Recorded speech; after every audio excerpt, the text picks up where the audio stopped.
interruption, but we are back live on your number one sports talk show, All Things Sports. If you're smoking rock or you've been living under a rock, the Florida Panthers are our Stanley Cup Finals champions. Europa Cup and Copa America are underway, and we are back to give you the real in sports. Been about a week and a half, fresh off a little birthday vacation. I apologize, but not really. June, how you doing, bro?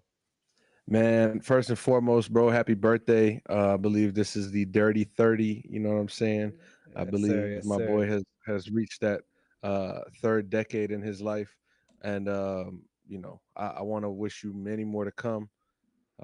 Thank you, But sir. bro, that's news we hear every year around this time of year. You cumpliste, as they would say in Spanish.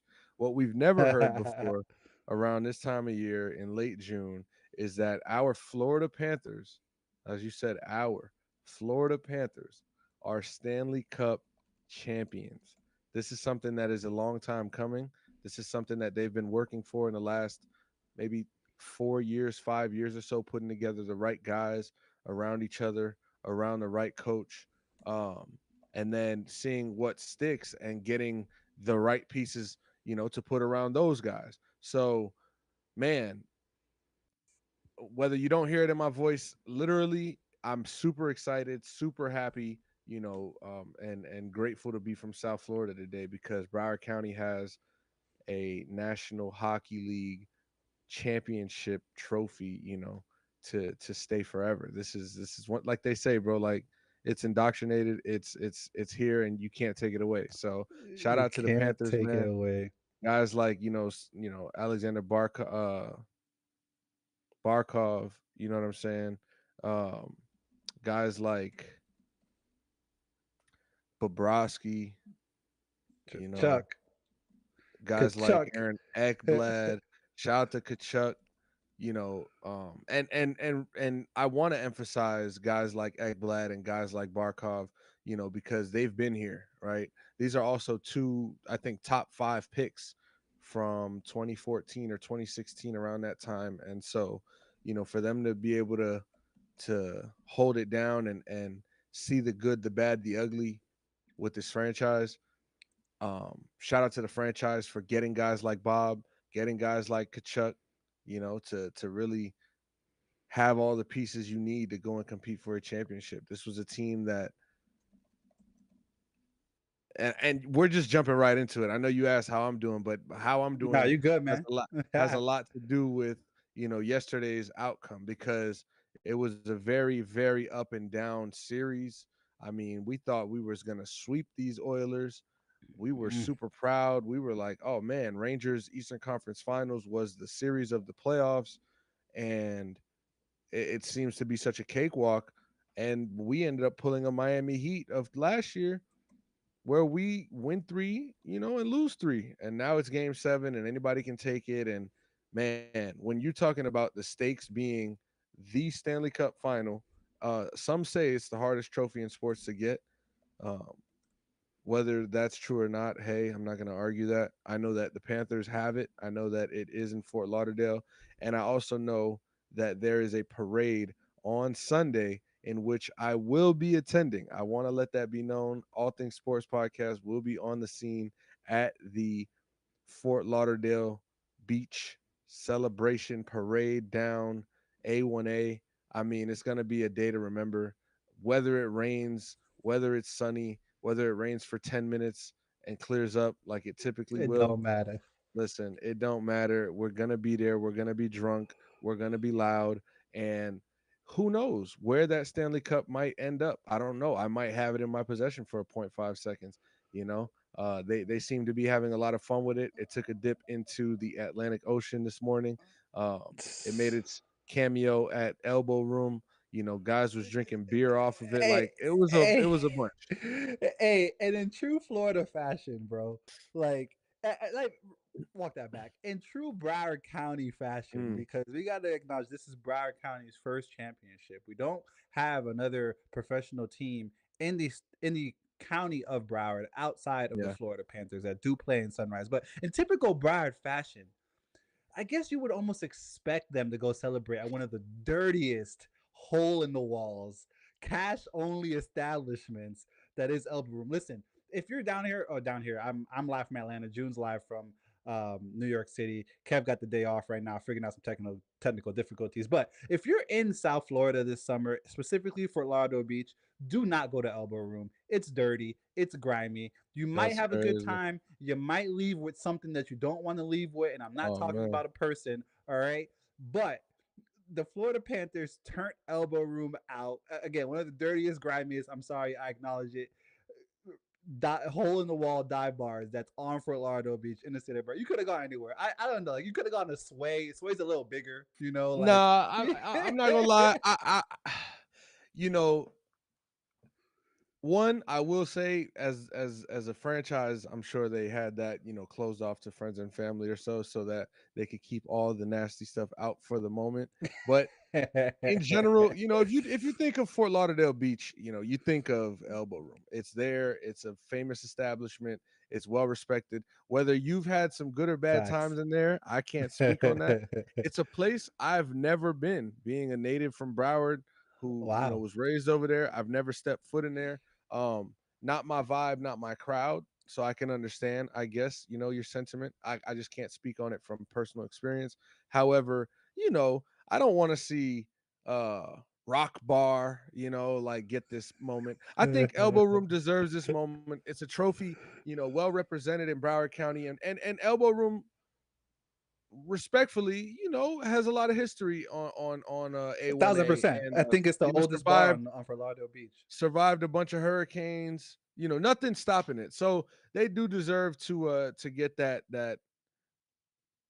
attention Cameo. right now. Yeah, cameo attention, whatever you want to call it. But I just think it was such a great thing to see this morning. All the players, um, just kind of like going back to who they are as humans. Taking the pads off, interacting with the community. Um, and just like having that little kid fun, right? They had a lot of little kid fun today, minus the alcohol. But it was all great to watch, and this is something we're gonna remember forever, which is very cool because I thought yesterday, when they won, because it was a bit surreal. I'm not gonna lie. Like the last, I was anxious throughout the game a little bit, but that last 2.5 minutes, 3.5 minutes was a sweat. I didn't think it was going to be a 2-1 game in game 7 that's going to determine this. It was a 2-1 game in the Eastern finals and in the Eastern semis. So that was pretty cool for Bob to be able to have that. But we're going to look back in 20 years from now, and say, wow, yo, I remember when this team won their first. And this could be the only one. So we have to cherish it. I don't think that's the case. I think that they're in a great position right now for them to build and this to really become more of a hockey town and players to want to come play in South Florida. But none of that matters. What I'm saying right now is in 20 to 30 years, we're going to look back and say, yo, man, you remember in 2024, that one summer when Chachuk was, what I'm saying, dumping beer out the cup to this white guy, and like it's a memory that's going to be a memory forever, and it's embedded Facts. because how historic it is and what it means for the county having a pro sports title in Fort Lauderdale, Broward County, Sunrise, Florida, to be specific. Make sense? Yeah, I want to kick it over to the chat real quick. Jay's in there. Shout out to Jay, calling for the Yo, Sawgrass Panthers. McKelly's in there, I guess, alluding to what I was saying about Elbow Room, saying it's raunchy, but it's fitting. Ray Cam's in there saying, "Yo, now just breeze. No Canadian team is supposed to lose to no Florida team in hockey. It's just not how this works." Hey, and then my best Kanye impersonation. Everybody wanted to know what would happen if we blew a 3-0 lead. I guess we'll never know now, right? hey, and that trophy, that Stanley Cup trophy, breeze hasn't been in Canada since 2004. So Crazy. stick it to them. All right. When you see a Canadian tomorrow, tell them fucking Kendrick Lamar made the best song of the year and the Florida Panthers won the fucking Stanley Cup. And then they're gonna go flock back home. That's it. Now, in retrospect, I guess we'll never know. Thank the But Canadians and Drake for betting on Edmonton because we know that had a lot to do with it. But go ahead. right, I guess we'll never know. But we lose game four, and I said, hey, we'll probably lose one of those games in Edmonton, come back home, win. So we lose game four, not a big deal. We lose game five. I'm like, Game okay, 5 was at all right, home. yeah, yeah. I was like, all right, say less, say less. I'm like, game six, they close out on my 30th birthday. Like, let's do this. Friday night, you know what I'm saying? I'm leaving on the cruise, leaving the port of Miami. You know what I'm saying? I'm watching my Phillies blow a ticket. I'm watching the Fever. I don't even know why, but on women's basketball the other day, but I'm watching the Fever blow a ticket. And I'm just like, hey, you know what? It's gonna be a good night. And then they lose game six. And now I'm stressed. Because we know the two words, game seven, can either cause you great joy Yeah. or just agony and pain. Yeah. And I'm not gonna hold you for a quick second. In true Florida fashion, I thought we were gonna fall like a bad elbow. It was looking bad. McDavid was going crazy, and I want to get to McDavid in a second because he wins the Conn Smythe trophy. But McDavid goes from no points in the first two games to like 12 points in over 3 games. Yeah. Starts going crazy, showing I guess the reason why he won the Conn Smythe. Even though Bobby was sniped, but whatever. It's neither here nor there. We got a bigger trophy than the Conn Smythe. Um, was that almost the biggest blown lead in sports history, June? Would have been up there for sure. Cuz I went back to Red Sox Yankees 2004 Ugh, ALCS, a that's series yeah, that that's still number I one for me. watched, a series that I remember, a series with Hall of Fame plastered all over it from both sides. We're talking managers, we're talking, you know, greatest of all time shortstop. We're talking like there was a lot going on in that series, and for the Yankees to have blown that series to a team that was facing the curse of the Bambino at the time.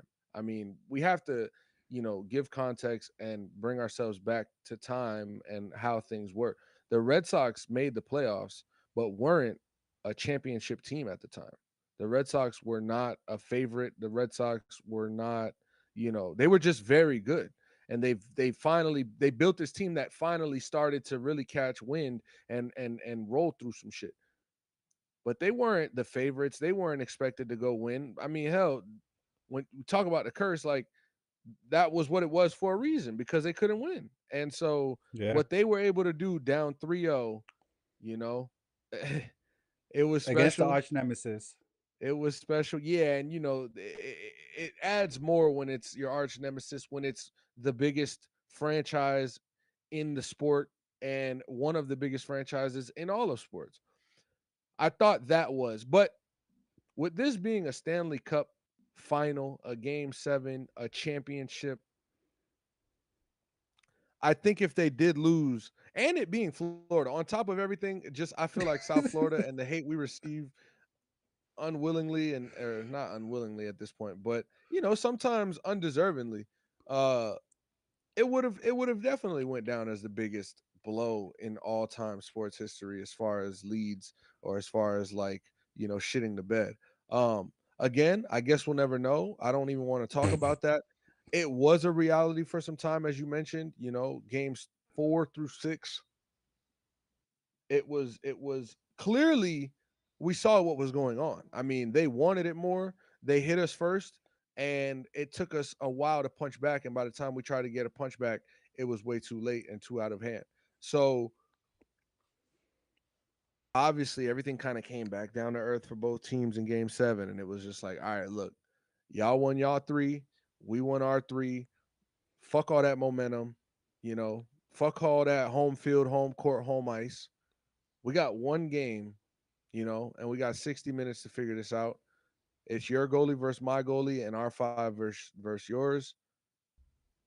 And ultimately, I think last night the Panthers were able to stick it to the Oilers first and also maintain a level of hunger, a level of, you know, uh, anxiety, and a level of this is the last hockey we get until October, right? September, October. So make this your best effort. And I think they understood the assignment. So we could look at them and say, oh, this could have been the worst. Oh, listen, nobody said it was going to be easy. And nobody thought the Panthers were going to even have an opportunity to sweep McJesus and the Oilers, right? So you got to give respect to that side over there. Shout out to Edmonton. I don't want to blame anything Hmm. on travel or on distance or anything like that. They played a hell of a series. They were down in the dumps. They could have quit. They could have been 4-0. They could have went gentlemen's. Bro, they brought us to game 7 down 2-1 with they lost 2-1. It was 1-1 for some time. And they lost toward the end and fought all the way through. You can't do anything but credit them. And I think you have to also give even more credit to Florida for being able to withstand the pressure of almost losing one of the biggest series, if not the biggest all-time fold. So a lot going on in this series. It was, we saw some 4-1, 5, like we saw some high scoring games.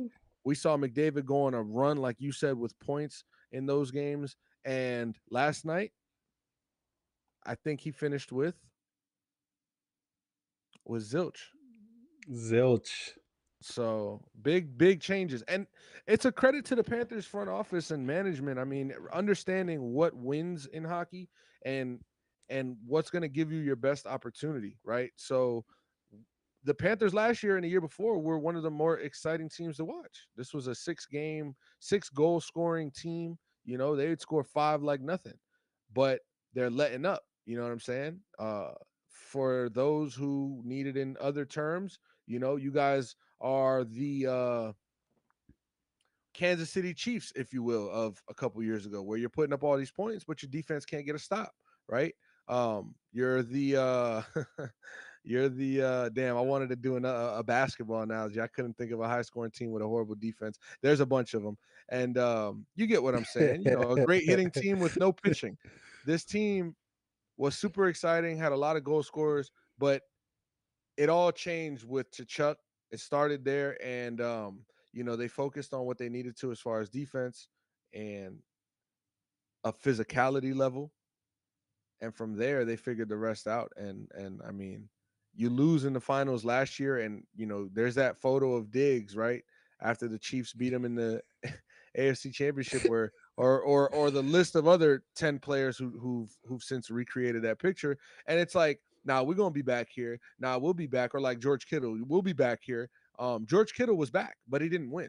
And to be back the very next year without taking that picture, give credit to the Panthers. Nobody on the Panthers took that picture. Nobody was captured staring at the confetti of the other team winning. Nobody, nah. The pain was enough once the buzzer sounded. They took that hunger, worked it through the offseason, worked it through the regular season, and brought it right back to the final and delivered. Against, we have to say, McDavid is the best player in hockey. And so they did it against a team with the best player in the game. And you can't take it away. We're here. We're Yeah, here. fitting. Last year we lose to the best team. This year we beat the team who has the best player. Fitting. I know we spoke about uh to Chuck, and we'll kick it over to the NBA.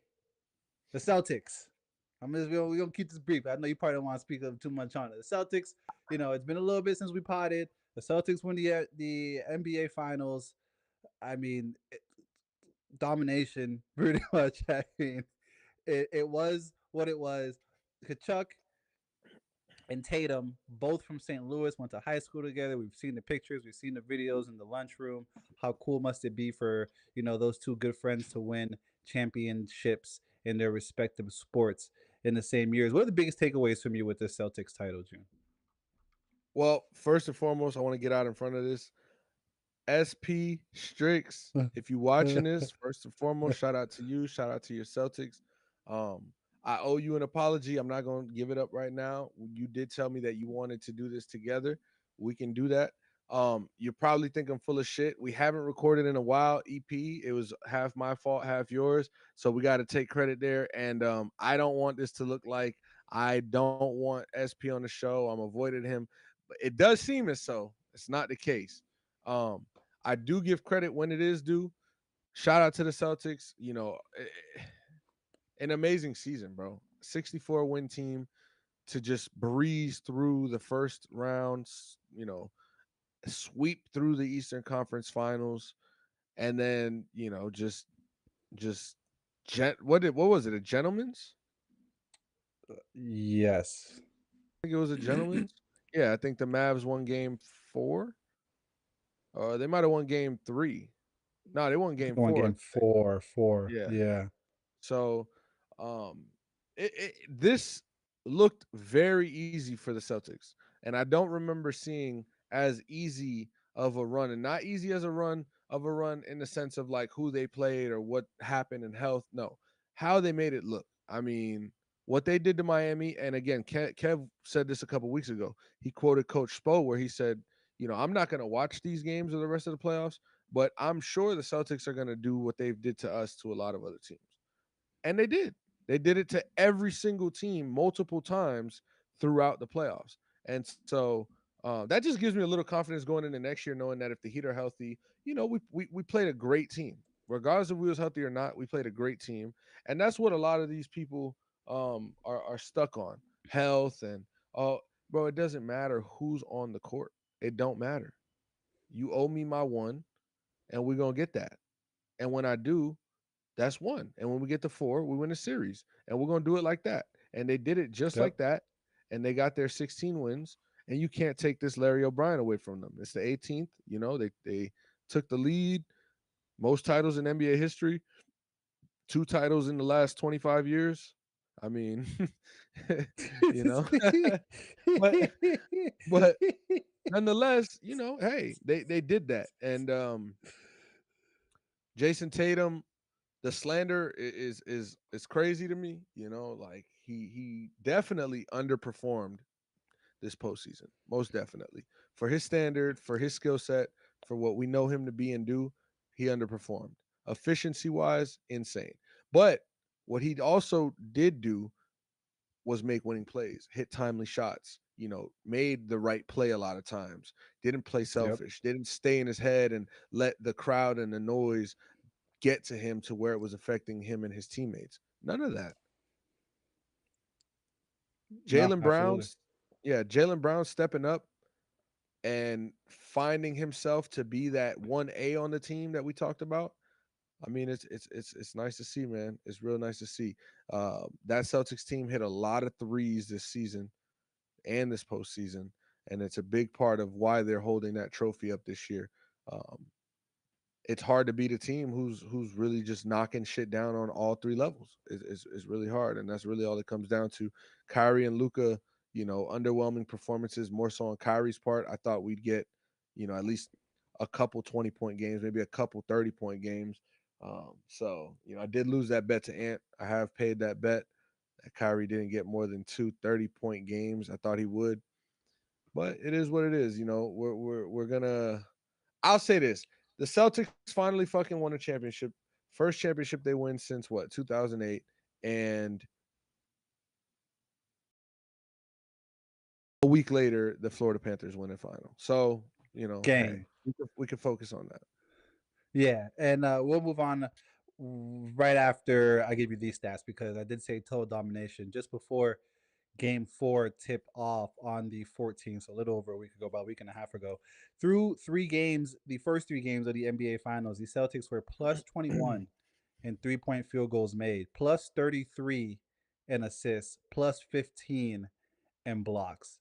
Like you said, all 3 phases of the floor, it was just complete and utter domination. We'll keep it in the NBA and we'll take it over to the West Coast where JJ Redick has officially been named the head coach of the Los Angeles Lakers. You did hear it here first. I wish Kev Mm-hmm. was here, but you did hear it here on the All Things Sports podcast, your number one sports talk show, brought to you by Smile Town Productions. JJ Redick, the head coach in Los Angeles, as of this point, there was some, news rumblings. Hurley doesn't take the job. Maybe it was just a smokescreen to, get your attention away from the fact that we're really about to hire JJ Redick. Who knows? And at this point, who cares? JJ Redick, 4-year contract in LA. And in true Lakers fashion, even though the topic isn't about LeBron James, You know. you know we got to bring it to be about LeBron James. 4-year contract for JJ Redick. June. Two questions. What does this contract say about the Lakers? And do we think LeBron's going to play another 4 seasons? Um, I think I think I could see LeBron playing 4 more seasons. It's a stretch. 3 is what I'm more comfortable with if I had money on it, but I could see LeBron easily playing. Can he? Yes. Will we? But I think so. Um, this JJ Redick contract, are you saying like financially? I gotta plug my No, laptop I in. mean like Or you're just good. like I them mean like giving where him. they're at. Yeah, where they're at as far as, maybe possible rebuild, where they're at structurally, what may they be thinking, what goals may they have. I mean, obviously we know the goal is to win an NBA championship, but maybe what short-term goals do you think they have with this hiring? A lot of So controversy around it. yeah, I mean, it's a young coach. It's a guy who has no coaching experience, right? It's a guy Hey, he does who coach his son's AAU 6-year-old basketball relax. team. It's a guy who has a podcast, multiple podcasts. He's come from ESPN, doing play by play, doing first take, doing multitude of shows on there. So there's gonna be criticism everywhere, man. Um, I'm gonna take all of the Twitter talk out, whatever you see on first take. Because again, what do we bring, week in and week out, EP? The real in sports, you heard? Thank you, sir. With that being said, JJ Redick is a savant. If you know JJ Redick and you've ever watched him or watched a podcast or listened to his podcast, is to know the man knows ball. You know, he knows basketball up and down. And so whether you think him having the most experience, this is what I'll say. Because I'm gonna acknowledge that I do understand coaches get hired prematurely. GMs and owners do a poor job at times in their hiring process, and they get the wrong guy. I've seen it. You've seen it. I'm not going to deny that. The Lakers are in a very, very particular spot where one, they're one of the biggest franchises ever. When you talk, New York Yankees, Los Angeles Lakers, Dodgers, shit like that. They've been in a rough patch as far as coaching since that championship. They fired Frank Vogel after they won the championship. You know what I'm saying? Like he had a down year. They fire him, and they've dealt with guys like Darvin Ham, Luke Walton in the last 8 to 10 years. And so they want to find their guy. Like the Lakers don't want someone who's gonna be, here for 4 years, one contract. Like, no, no. The Lakers want a guy who they can re-sign and they can find their Eric Spoelstra. They can find their Pat Riley. Like that's what they're looking for. I'm not going to believe that the Lakers went through this process, was on the verge of giving Hurley a huge contract, deservingly so, and now is going to quote unquote settle for some guy like JJ Redick. Like, no, I'm uberly sure and confident that he is qualified to and confident enough in himself to take on this job coaching LeBron James, Anthony Davis, and the Los Angeles Lakers. This is going to be probably one of the hardest things he's done in his life. Now, is he going to excel? Is he going to be the best coach? Is he going to be the next young, you know what I'm saying, Ty Lue? Like, I don't know, bro. It's a guessing game. We're gonna have to see. But do I think he has the potential? Do I think that he knows what he needs to do? And do I think that he's going to be able to put himself and his players in the best position possible without being ignorant or biased to the game of basketball? I do.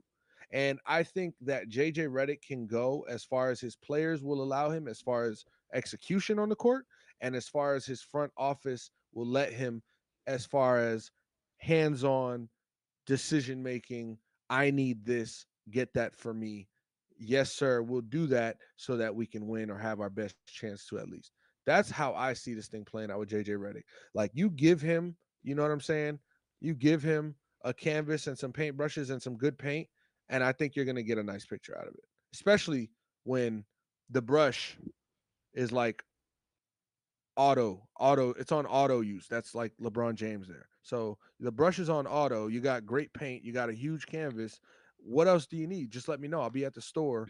That's Rob Palinka and Jeannie Buss, and the rest is on you. Like paint the picture. It sounds nice. I'm fucking with it. I appreciate the Lakers for giving JJ Redick a chance, and I'm excited to see what he can do and what he will do in LA. Yeah, me too. I mean, I'm on record on the pod saying I didn't think that he would take the job, and it was really because I just didn't think that he would want to, be involved in, I don't want to call it a shitstorm, but what comes with being, whether it's a player, front office, head coach, what comes with being associated to that Los Angeles Lakers brand, Yep. and being in the city of Los Angeles, city of angels, Hollywood, it can be a lot. I mean, it's similar to picking up a head coaching job in New York City, or picking up, a football job in Philadelphia, or you know what I mean. It comes with a lot more than just the game.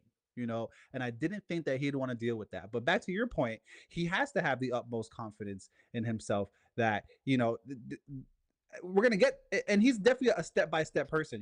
Just knowing how calculated and how methodical JJ, is. It's definitely a step by step. Obviously, the ultimate goal is to win an NBA championship, but let's make the playoffs next year. Like let's Now, let's take this one. no, go ahead. I didn't want to cut you off like that. Take No, this you're one good. step by step. Yeah, and to obviously get, like I said, to the ultimate goal of winning an NBA championship. Uh, we'll see. I mean, this is a kid from Tennessee, grew up on the East Coast, grew up a Duke fan, ended up being recruited by Duke in high school, went to Duke. I mean, star at Duke, struggled in, later, in the later halves of seasons each year, but showed and proved what he was made of, what he was capable of. For the 4 years that he was there, went to the NBA, had a little bit of a learning bump, and eventually settled into what I would say is a pretty successful career for a role A player. hundred percent. I mean, don't get it twisted. Like he was a big reason why the Magic were in the finals, right? He is a reason why Dunk City, Lob City, Clippers were as good as they were. Facts.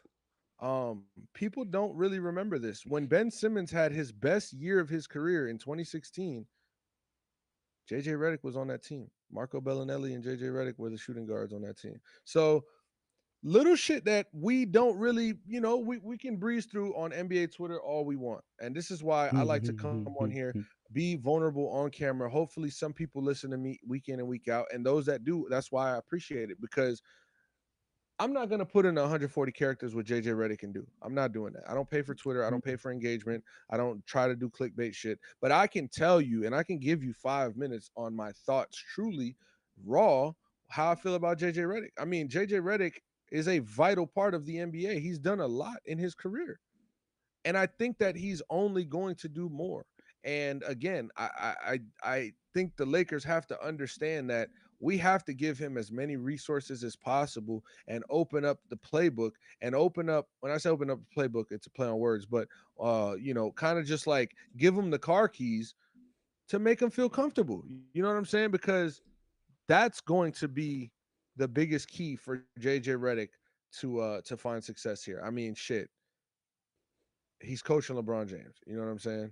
And for LeBron James to be, down with the cause, that's got to go to your confidence as well. So shout out to JJ Redick. Shout out to, a Duke University, uh, you know, graduate who is now the coach of the Los Angeles Lakers. And shout out to Duke Blue Devil alumni Jason Tatum for getting that first championship, man. Well deserved.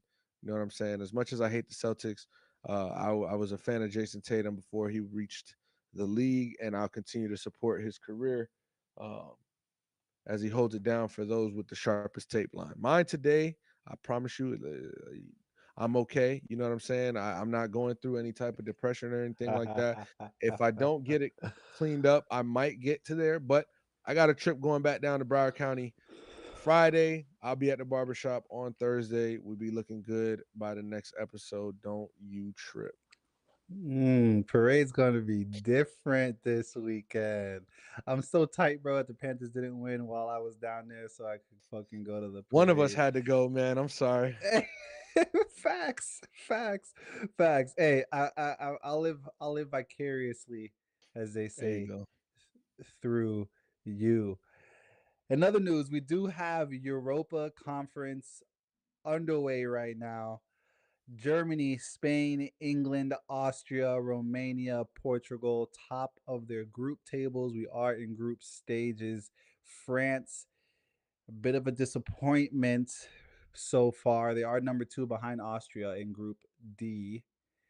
England, the UK, bruv, they're playing some interesting football, as they say. I wouldn't necessarily say it's winning football, but they are on top of their group in the table. Looks like they'll be moving on to knockout rounds, knockout stages. Copa America underway. Argentina does play tonight. Let me verify. Yes, Argentina's play tonight against Chile, and Peru and Canada are underway right now in the 57th minute. It is 0-0, 0-0, playing in Kansas City.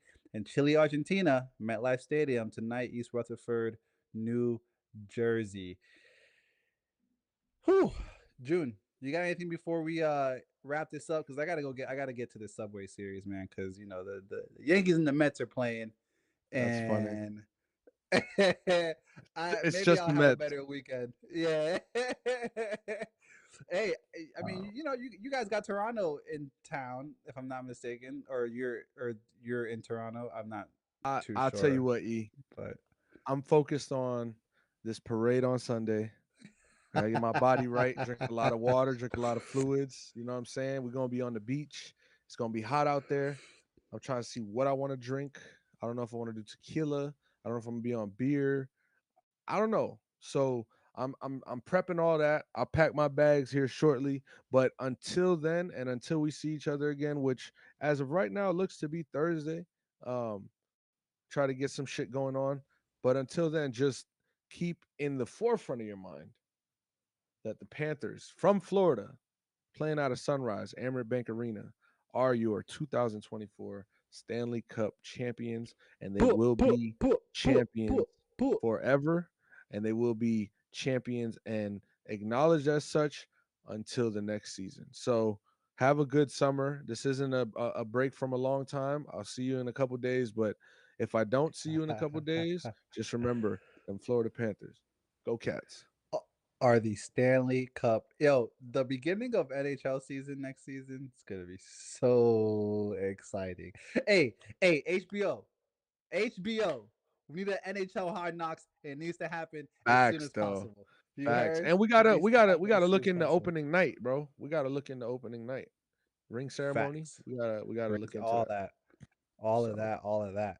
Ladies and gentlemen, boys and girls, children of all ages, as we cross over this 38-minute mark, this has been your championship Florida Panthers All Things Sports podcast.